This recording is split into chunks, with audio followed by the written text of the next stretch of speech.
Heyo everybody, Haku here with my review of Kiznaiver's episode 10? Yeah, episode 10, and I was hoping after last week, because last week, the past 2 weeks even really, I wasn't that into what they were doing with the series, but my god, I was hoping they'd bring it back, and they really brought it back this episode. This one was really, really good. And this is one of those bipolar series where there were a few episodes that I thought were really bad episodes, and then all the rest of the episodes, I can think of only maybe one or two okay episodes. The rest were either really bad for the series or really, really good episodes, and this is one of the really, really good ones. So we start off with Hisomu going to visit Katsuhira and bringing him a bunch of canned food to eat. So they hang out a bit. We find out that summer break's almost over, and then from there we do move right back into them going back to school, and they are not connected anymore. They had spent all the rest of their time apart so that they would not cause any pain to each other, because they figured, no interactions, no doing anything weird, just live in stasis essentially, and we won't have any problems with hearing each other's voices in our heads. So they all went their separate ways, and they're back in school. So Yamada prods at them, Yamada the dick, prods at them and pisses Tanga off, makes his nose bleed in front of everybody, all that kind of stuff. So yeah, Dick Yamada. So Yuta tries to talk to Maki, and she sort of just shuts him down. We get Katsuhira going to look for Sonozaki, and ends up Hisomu and Nico find him, and the three of them become actual real friends. And I loved it so much. The music they used for that scene was really, really good.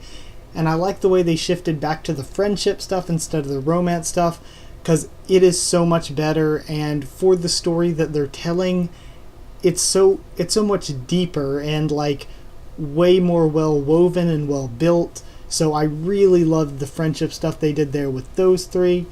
And we cut to Sonozaki visiting the chairman once again.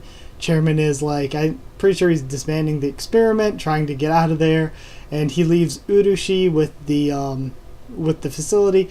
But before all that, Sonozaki tries to run away and tries to jump off a ledge, but she passes out. She overworked herself, and Katsuhira feels this when it happened, and that's something that Katsuhira had brought up to Hisomu before, is that he isn't sure if the Kizna system is possible to remove it, or if there's always going to be some sort of lingering effect. So Urushi finds Katsuhira, Hisomu, and Nico sneaking through the secret tunnel, through the mountain, secret tunnel. But she finds them sneaking through the secret tunnel, she gets them, and she actually explains to them the original experiment and how it was a failure. They tried connecting all these kids, but it failed because instead of it all being spread out equally, all of it just went to one person, and that was Sonozaki. She felt everything that everybody else felt 19 times over, and even now she has to use drugs to dull and nullify all of her senses, and that's why she's always so deadpan. And also, that also meant that all the kids whose feelings and pain had been sent to her, they didn't get it back once they were separated, so they had to live without feeling any sort of pain or emotion. And without that, a lot of them without that, a lot of them had to be institutionalized because they couldn't develop properly as people. And Katsuhira's one that didn't have to be institutionalized and was released. And it's so interesting, and it explains why he really has trouble feeling pain or emotions. So Tanga goes and meets Chidori. That was a pretty good scene, but it was really, really short. And honestly, if there's any romance stuff that actually does get fleshed out and actually does happen, I don't really care that much about the romance stuff. Like I said, I would prefer the friendship stuff, but the one romantic pairing that has had building throughout the entire series and isn't just a normal, cliche, boring generic thing is the Tenga and Chidori storyline. So if there is any pair to actually get together romantically, I would be okay with Tenga and Chidori. Just because it's the one that has the most actual foundation in the plot line. The rest just seem like they're really reaching and just pulling it out of their ass to do any sort of romance with anybody else. And that's what I didn't like about the past 2 episodes, is a lot of it felt like complete ass pull. So then at the very end, Kiznaiver always hitting the really good ending scenes. Like, the ending scenes for pretty much every single episode are absolutely amazing.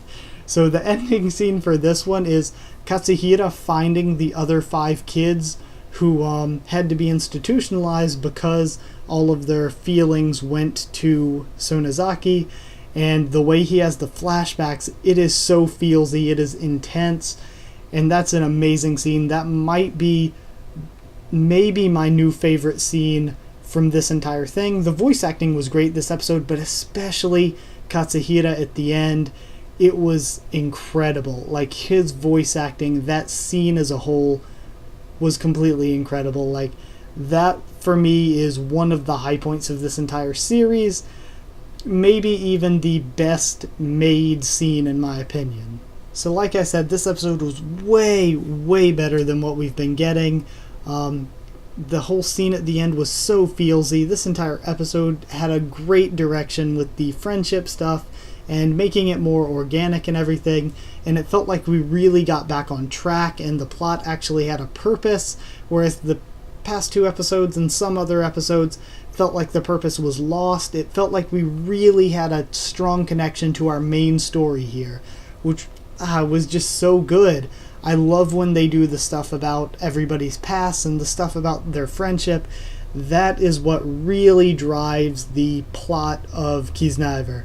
So this worked out really well, but I don't know. I really feel close to giving it a perfect score, but I'm not going to give it a perfect score.